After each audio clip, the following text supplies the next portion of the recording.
Hey, boat guy Dave Matthews here, and I've got a MasterCraft I'm doing some work on.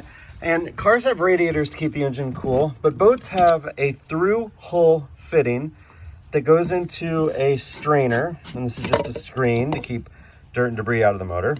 And then from there is a special hose that goes out of the strainer, and that hose is special because the pump can't have a vacuum on this line. So if you look at this, there's metal inside of this, and there's also a coil that goes around it to prevent a vacuum effect. And that vacuum effect is caused by the water pump, which sits on the PTO side of the engine. And I've got another video where I'm rebuilding this Indmar water pump.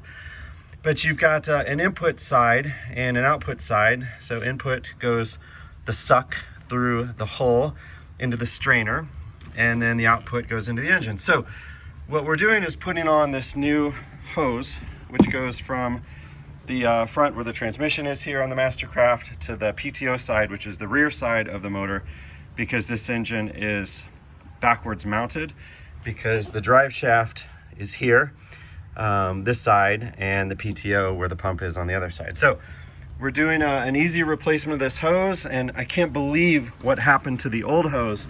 There was a bend in it where it goes from the bottom of the hull into the pump, and after years and years of oil and grease being on the rubber started to deteriorate, and it created a weakness on the inner lining because the inner lining wasn't fused to the outer lining with the metal in it.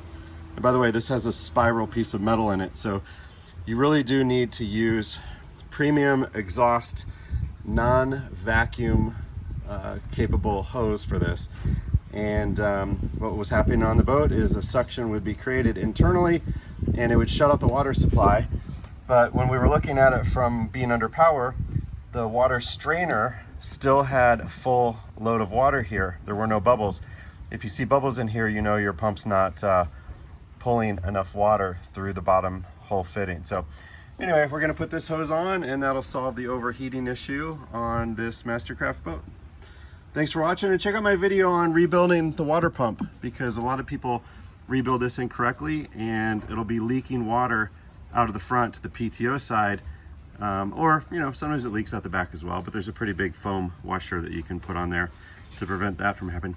Hey, I'm Dave Matthews, the Gadget Guy. Thanks for watching my video on boat repair, my other favorite hobby.